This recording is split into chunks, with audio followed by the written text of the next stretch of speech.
सुख केवल निरंकार है। आशा करता हूँ साथ संगत जी निरंकार की कृपा से आप सभी अच्छे होंगे, स्वस्थ होंगे। साथ संगत जी आप जी के चरणों में बहुत ही सुंदर निरंकारी आध्यात्मिक कहानी विचार जिसका विषय है सुख केवल निरंकार है। तो आइए जानते हैं साथ संगत जी इस आध्यात्मिक कहानी के माध्यम से। साथ संगत जी संसार में हर इंसान सुख की तलाश में, कोई धन में सुख खोजता है, कोई रिश्तों में, कोई प्रतिष्ठा में तो कोई भोग विलासन। साथ संगत जी लेकिन समय के साथ ये सब सुख क्षणिक साबित होते हैं। एक क्षण को जो हंसी लाते हैं, दूसरे क्षण में आंखों में आंसू भी भर देते हैं। इस दौड़ में हम भूल जाते हैं साथ संगत जी कि असली और स्थायी सुख बाहर नहीं भीतर है, निरंकार में है। यही कहानी उस सच्चे सुख की यात्रा है साथ संगत जी जो एक साधारण गृहस्थ की खोज से शुरू होकर अंततः निरंकार की गोद में समाप्त होती है। यह एक ऐसे व्यक्ति की कथा है जो जीवन में सब कुछ पाकर भी खाली था और कुछ भी न पाकर भी जब उसे निरंकार का बोध हुआ तो वह सच्चे सुख से भर गया। तो चलिए साथ संगत जी चलते हैं इस आध्यात्मिक यात्रा की शुरुआत करते हैं। साथ संगत जी राजेश एक बहुत ही सफल व्यवसायी था। उसके पास सब कुछ था, आलीशान बंगला था, गाड़ी थी, प्रतिष्ठा, परिवार। लेकिन एक चीज की कमी हर रोज उसे सलती थी कि आंतरिक सुख। सबके सामने वह मुस्कुराता लेकिन अकेले में एक खालीपन से घिर जाता था। साथ संगत जी हर रात राजेश अपनी बालकनी में बैठकर सोचता, इतना कुछ होने के बावजूद मैं क्यों अधूरा महसूस कर रहा हूं। उसका मन कभी शांत नहीं रहता, ना म्यूजिक चैनल चैन देता, न योग या ही डॉक्टर की दवाइयाँ। अंदर एक प्रश्न था कि सच्चा सुख आखिर है कहाँ। तो साथ संगत जी एक दिन उसकी मुलाकात एक वर्ग संत से हुई जो उसके ऑफिस के बाहर भीख मांगते थे। भीख मांगते नहीं बल्कि गीता का एक श्लोक जपते हुए बैठे थे। संत ने राजेश की आंखों में देखकर मुस्कुराकर कहा, बेटा बाहर सब कुछ मिल सकता है पर सच्चा सुख निरंकार में ही। राजेश को यह वाक्य सुनकर धक्का सा लगा। उसने कहा, बाबा जी क्या आप कह रहे हैं कि मेरी सारी मेहनत, सारी कमाई बेकार है। संत बोले, नहीं बेटा, ये सब साधन है लेकिन साध्य नहीं, साध्य है परम सुख। और वो केवल उस निरंकार के साक्षात्कार में है जो हर जगह है लेकिन हमारी आंखों से ओझल है। साथ संगत जी राजेश ने जिज्ञासावंश संत का नियंत्रण स्वीकार किया। एक सत्संग में चला गया। वहाँ कोई प्रवचन दे रहा था कि मनुष्य जिस सुख को वस्तुओं में ढूंढता है वह सुख तो केवल एक भ्रम है। असली सुख तो वहाँ है जो निरंकार के साथ जुड़ने में है। जब मन माया की जगह ब्रह्म से जुड़ता है तभी वो स्थायी शांति पाता है। साथ संगत जी राजेश की आंखें नम हो गई। पहली बार उसे लगा कि यह कुछ अलग है। यह सिर्फ सुनने की बात नहीं, जीने की बात है। साथ संगत जी उस रात राजेश अपने आप से पूछा कि क्या मैं निरंकार को जानता हूँ? क्या मैं कभी उस अनंत सत्ता से जुड़ा हूँ? जवाब था नहीं। उसने उस संत से विनती की कि मुझे ब्रह्म ज्ञान की दीक्षा दो। संत ने कहा, जब तुम तैयार हो तो गुरु खुद रास्ता दिखाते हैं।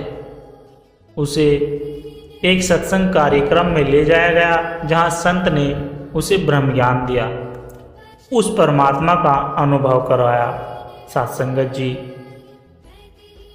ब्रह्म ज्ञान प्राप्त करते ही राजेश की आंखें भर आई, जैसे कोई पर्दा उसकी आंखों के सामने से हट गया हो। उसे लगा जैसे अब तक वह अंधकार में भटकता रहा हो, कभी बाहर सुख खोजता, कभी वस्तुओं में, कभी संबंधों में, पर अब जैसे अंदर कोई दीपक जल उठा हो। उसकी दृष्टि बदल गई थी। जो लोग उसे पहले अपने विरोधी समझते थे, अब उन्हीं में वह निरंकार की झलक देखने लगा था। जिस संसार को वह दुख और बोझ समझता था, अब वही उसे प्रभु की लीला लगने लगी थी। सत्संगत जी, उसने सत्संग में सुना था कि जब तक दृष्टि नहीं बदलती तब तक स्थिति नहीं बदलती। ब्रह्म ज्ञान वह चाबी है जो भीतर के बंद द्वार खोल देता है। अब राजेश को अनुभव हो रहा था सत्संगत जी कि सुख बाहर नहीं, सुख इस ब्रह्म से जुड़ने में है, उस निरंकार को जानने में है जो सदा से मेरे भीतर था। सत्संगत जी, उसने हाथ जोड़कर कहा कि हे निरंकार प्रभु, हे परमपिता परमात्मा, आज समझ में आया। उसने हाथ जोड़कर कहा, हे निरंकार प्रभु, आज समझ आया कि तू ही मेरा सच्चा साथी है और तुझसे बड़ा कोई सुख नहीं। उस दिन से राजेश का जीवन बदल गया। सत्संग जी, न धन से न प्रतिष्ठा से, बल्कि निरंकार की संगति से और सेवा से उसे वह आनंद मिला जिसकी तलाश में वह पूरी दुनिया घूम चुका था। सत्संगत जी, उत्तर भारत के एक शांत हरियाली से घिरे हुए गांव जिसका नाम शिवपुर था, उस गांव में एक साधारण किसान रहता था जिसका नाम धर्मपाल। वह सुबह 4 बजे उठकर खेत जाना, बैलों को चारा देना, अपने बच्चों को स्कूल भेजना, यही उसकी रोज की दिनचर्या थी। उसके पास धन नहीं था पर मन में चैन था। लोग पूछते थे, धर्मपाल, तुम्हारे पास तो ज़्यादा कुछ भी नहीं, फिर भी तू हर वक्त खुश कैसे रहता है? सत्संगत जी, आखिर क्या राज है इस मुस्कान का? सत्संगत जी, धर्मपाल हंसकर कहता है, राज नहीं, राजा है, वो भी निरंकार जो हमेशा मेरे साथ रहता है। धर्मपाल की यह सोच उसके बचपन की देन थी। उसके दादा एक सच्चे सत्संगी थे जो हमेशा कहा करते थे कि बेटा, सच्चा सुख बाहर नहीं, निरंकार में। खेत सूख जाए तो चिंता मत करना, अगर मन में निरंकार है तो तू सूखा भी हरा कर देगा। धर्मपाल के मन में यह बात बैठ गई थी। गरीबी में पला, कई बार भूखा सोया, लेकिन जब भी कठिनाई आई उसने सिर झुकाकर कहा, तेरी ही मर्जी है दाता, मैं तुझसे अलग नहीं हूँ। सत्संगत जी, शिवपुरी में एक बार ऐसा हुआ कि पूरे साल बारिश नहीं हुई। गांव में अधिकतर किसान कर्ज में डूब गए। धर्मपाल के खेत भी सूख गए, लेकिन जहां बाकी लोग मंदिर में जाकर चढ़ावा चढ़ा रहे थे, झाड़ फूंक करवा रहे थे, धर्मपाल अपनी मिट्टी को हाथ में लेकर कह रहा था कि हे निरंकार, हे परमपिता परमेश्वर, हे प्रभु, तेरा शुक्र है, तूने इस भूमि में सेवा करने का अवसर दिया। गांव वालों ने उसे पागल समझा, लेकिन धर्मपाल का चेहरा शांत था, जैसे कोई उसे भीतर से थामे हुए हो। यही उसका सुख था, वो निरंकार के साथ। सत्संगत जी, एक दिन उसके छोटे बेटे अर्जुन की अचानक तबीयत बिगड़ गई और उसने दम तोड़ दिया। वह निरंकार में विलीन हो गया। धर्मपाल को जैसे इस पल को कुछ महसूस ही नहीं हुआ। उसने अपने बेटे के सर पर हाथ रखा और बस इतना कहा, तू आया था तेरे कर्मों के साथ और चला गया उसी परम सत्ता की गोद में। मैं तेरा पिता होकर भी मालिक नहीं था, तेरा मालिक यही निरंकार था। लोग चंकित रह गए, कोई रो रो कर बेहाल था, कोई बेटे की मौत से टूट गया होता। लेकिन धर्मपाल सिर्फ एक बात कहे जा रहा था, जो आया है वो जाएगा, पर जो कभी नहीं जाता वो निरंकार है और वही मेरा सुख है। सत्संगत जी, गांव का अमीर जमींदार जिसका नाम रामशरण था, जो जीवन भर सुख को धन दौलत में ढूंढता रहता था, धर्मपाल के पास आया और आकर बोला, धर्मपाल, तूने तो सब कुछ खो दिया, फिर भी कहता है मैं सुखी हूँ, क्या तुझ में दर्द नहीं होता? धर्मपाल ने मुस्कुराकर कहा, पास की नदी की ओर इशारा करके बोला, देखो नदी को। जब उसका प्रवाह निरंकार से जुड़ा होता है तब वह चाहे चट्टानों से टकराए फिर भी बहती रहती है। मैं भी बह रहा हूँ, मेरी गति निरंकार से है। दुख आ सकता है पर मैं डूबूंगा नहीं। सत्संगत जी, रामशरण की उन दिन रामशरण उस दिन घंटों बैठा रहा, वो भी चुपचाप। उस दिन उसे पहली बार एहसास हुआ कि असली सुख तो वह है जो भीतर हो, जो न मिटता है न टूटता है, केवल स्थायी होता है, और वह है निरंकार ब्रह्म परम पिता परमेश्वर। सत्संगत जी, एक दिन धर्मपाल के घर में आग लग गई, सब कुछ जलकर राख हो गया, फिर भी वह वहीं बैठा हुआ भजन कर रहा था। गांव के लोगों ने कहा, धर्मपाल तूने अपना घर खो दिया, अब कहाँ रहेगा? धर्मपाल बोला, जो घर बाहर था वो चला गया, और जो घर भीतर है उसे कोई जला नहीं सकता। वो निरंकार की छाव में है, मेरा असली घर वही है। सत्संगत जी, धीरे धीरे गांव वालों पर भी असर हुआ। लोगों ने सत्संग में जाना शुरू किया। रामशरण भी ब्रह्म ज्ञान लेकर सत्संगी बन गया। गांव में सेवा की लहर चल पड़ी, और सबसे बड़ा बदलाव यह था कि अब लोग सुख को बाहर नहीं भीतर ढूंढने लगे थे। सत्संगत जी, हर कोई कहता, धर्मपाल सही कहता है कि सुख केवल निरंकार में है। सत्संगत जी, धर्मपाल के जीवन का अंतिम समय आया। उसने आंखें बंद की और अंतिम वाक्य में कहा कि हे निरंकार प्रभु, हे परमपिता परमेश्वर, जीवन में तू ही मेरा सुख था, और आज मृत्यु में भी तुझसे ही मिलन में आनंद है। और एक मुस्कान के साथ धर्मपाल इस संसार से चला गया।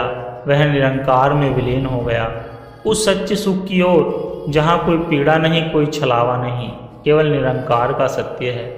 सत्संगत जी, सुख न वस्तुओं में है, न व्यक्तियों में, न परिस्थितियों। सुख की गारंटी है न वैभव। सुख केवल निरंकार है, क्योंकि असली अटल है, अमिट है और सदा साथ है।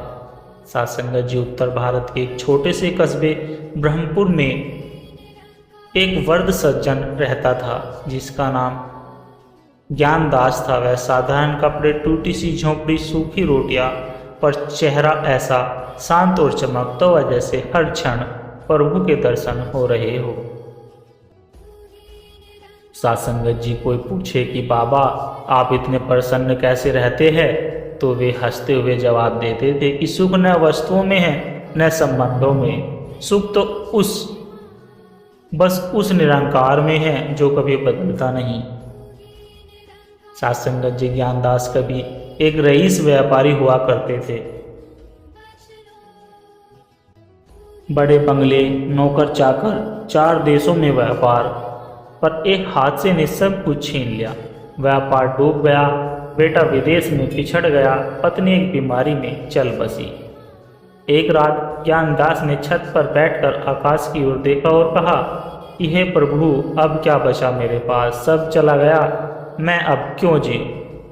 लेकिन उसी रात एक अजनबी साधु उनके पास आए और बोले, तुम्हारा सब कुछ गया है ये तुम कह रहे हो, और जो कभी नहीं गया उसका तो बोध भी नहीं हुआ तुम्हें। जिस दिन तुमने उस निरंकार को जान लिया, उस दिन तुम जान जाओगे कि सुख तो वह है, सुख तो वह है जो कभी छीनता ही नहीं। सत्संगत जी, उस साधु ने उन्हें सत्संग का रास्ता दिखाया। ज्ञानदास सत्संग में पहुँचे, ब्रह्म ज्ञान की दीक्षा ली, और उन्हें अनुभव हुआ कि मैं शरीर नहीं हूँ, मैं तो आत्मा हूँ, और यह आत्मा उसी निरंकार का अंश है जो हर पल, हर जगह, हर कण में समाया है। सत्संगत जी, उस दिन के बाद से ज्ञानदास के चेहरे पर एक स्थायी मुस्कान आ गई। झोपड़ी में भी वही प्रसन्नता, सूखी रोटी में भी वही तृप्ति, अकेलेपन में भी वही परमात्मा का संग। सत्संगत जी, एक दिन एक युवक जिसका नाम विकास था, वह उनके पास आया। शहर की भागदौड़, नौकरी की टेंशन, रिश्तों के तनाव से थका हुआ विकास बोला, बाबा मन बेचैन रहता है, शांति नहीं मिलती, जीवन में सब कुछ होते हुए भी सुख नहीं है। ज्ञानदास मुस्कुराए और बोले, बेटा जिस सुख को तू खोज रहा है वह कभी तुझसे अलग ही नहीं था। तू बाहर भटक रहा है, जबकि सुख तो तेरे भीतर बैठा है, इस निरंकार के रूप में। विकास, पर बाबा निरंकार को कैसे देखा जा सकता है? ज्ञानदास बोले, देखना है तो देखने का ढंग बदल। आंखें बाहर देखती है पर आत्मा भीतर झांकती है। ब्रह्म ज्ञान से वह दृष्टि आती है जिससे तू हर चीज में परमात्मा को देख सके। सत्संगत जी, विकास को जैसे नया जन्म मिल गया हो, उसने ब्रह्म ज्ञान लिया और जीवन को बदलते देखा। सत्संगत जी, ज्ञानदास का जीवन अब एक सेवा का उदाहरण था। वह दूसरों को भी सत्संग में लाता, दुखियों को आशा देता और सबको यही कहता कि सुख को ढूंढना मत, उसे पहचानो। वह हर श्वास में है, हर पल में है। यदि तुम निरंकार को जान लो तो गांव के लोग जब परेशान होते तो ज्ञानदास की झोंपड़ी में शरण लेते। कुछ रोटी मिलती, कुछ शब्द मिलते, पर सबसे ऊपर जो मिलता वो है मन का सच्चा सुख। सत्संगत जी, एक दिन ज्ञानदास अपने चबूतरे पर बैठे थे, शांत मुस्कान लिए हुए, आंखें बंद थी, होठों पर था तू ही निरंकार मैं तेरी शरणा मैनू बख्श लो, तू ही निरंकार मैं तेरी शरणा मैनू बख्श लो। उन्होंने सांसें छोड़ दी यह कहते हुए और शरीर छोड़ दिया, लेकिन उनके चेहरे पर मुस्कान उसी तरह थी जैसे कोई शिशु माँ की गोद में चैन से सो रहा हो। गांव वालों ने उन्हें याद करते हुए कहा कि उन्होंने सिखाया था सुख का मतलब सिर्फ एक ही है, निरंकार में स्थिर हो जाना, और वह इस निरंकार में विलीन हो गए। सत्संगत जी, इस कहानी से हमें यही शिक्षा मिलती है कि जीवन की दौड़ में हम सुख को गलत जगह ढूंढते हैं। रिश्ते बदलते हैं, परिस्थितियां डगमगाती है, पर अगर कुछ अचल है तो वह है निरंकार। उसको जानो, उसी से जुड़कर हम सच्चे सुख का अनुभव कर सकते हैं। सत्संगत जी, सुख केवल निरंकार है, क्योंकि वही सादा है, वही शाश्वत है, वही पूर्ण है। सत्संगत जी, उत्तर प्रदेश के एक छोटे से कस्बे चंदनपुर में एक युवक अंशुल रहता था।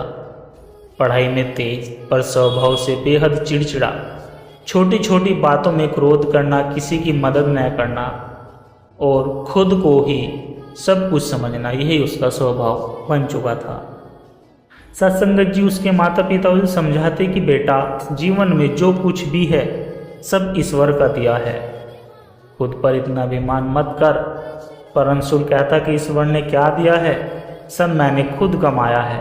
न मैं मंदिर जाता हूँ, न किसी साधु संत के पास जाता हूँ, मैं अपने भाग्य का खुद मालिक हूँ।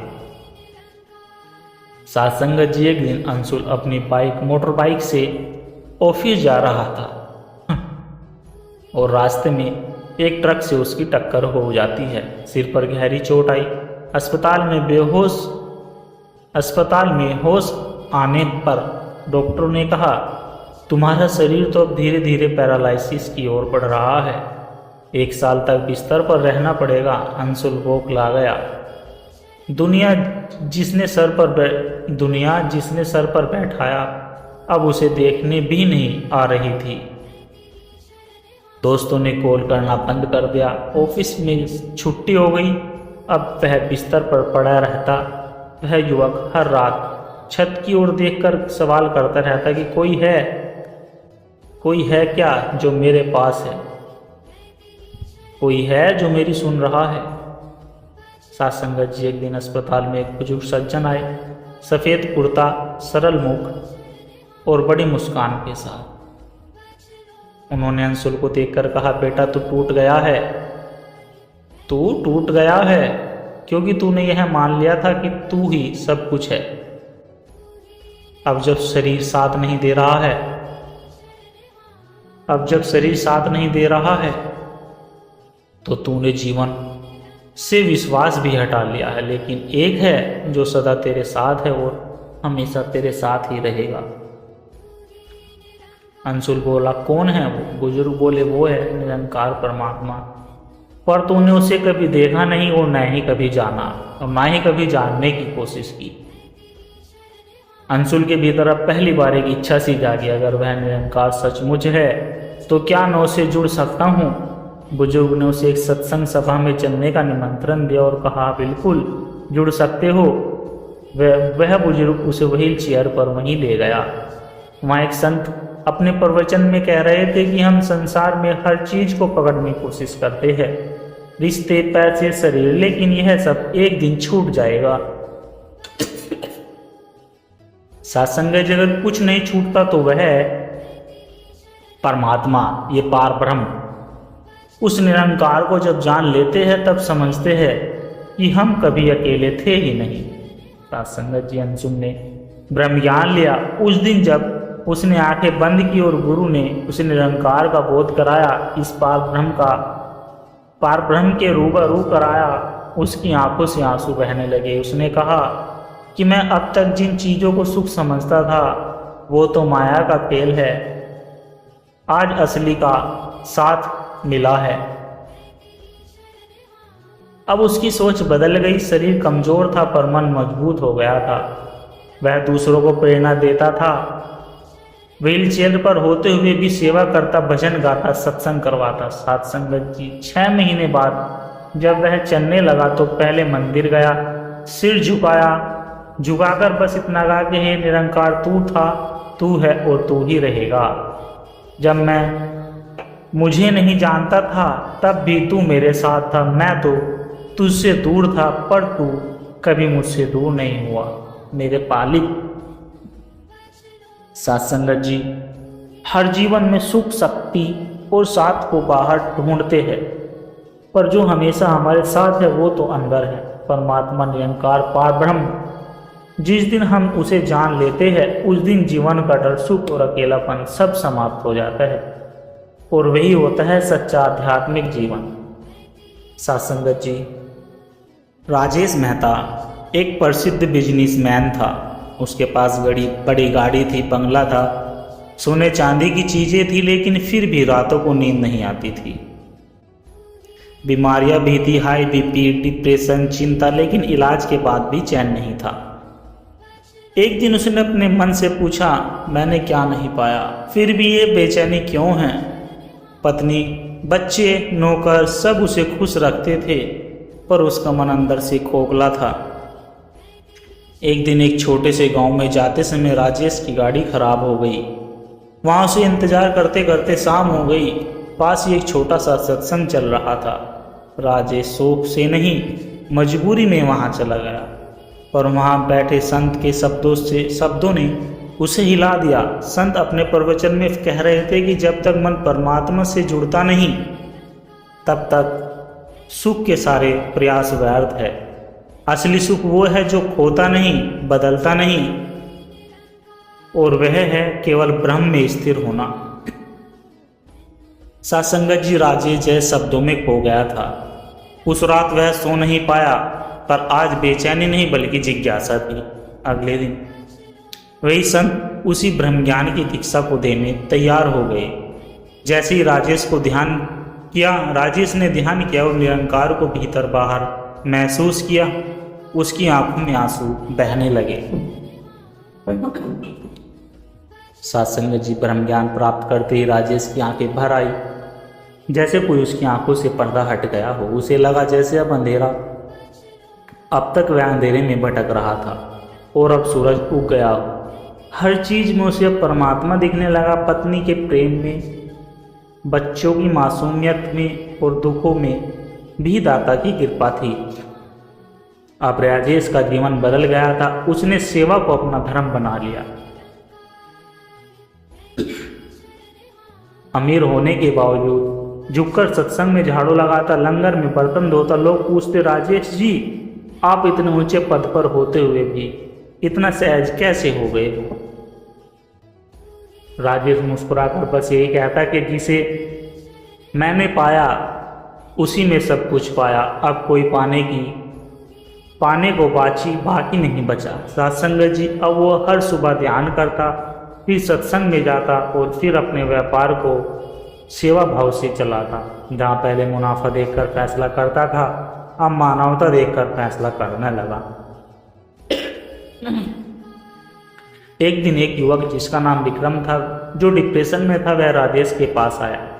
विक्रम ने राजेश से कहा कि आपके पास सब कुछ है फिर भी आप इतना शांत कैसे रहते हैं? राजेश ने कहा, बेटा, पहले मेरे पास सब कुछ था लेकिन मन नहीं था। अब निरंकार है इसलिए सब कुछ हल्का लगता है।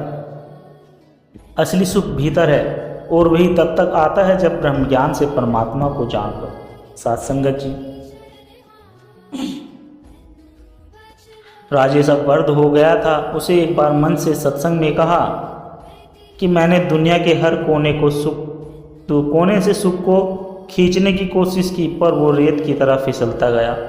जिस दिन निरंकार को पाया उस दिन जाना कि ये तो सदा पास ही थी। सात्संगत जी, जो ब्रह्म में स्थित है वही सबसे धनवान है, वही सबसे सुखी है। ब्रह्म ज्ञान केवल जानकारी नहीं, एक अनुभव है।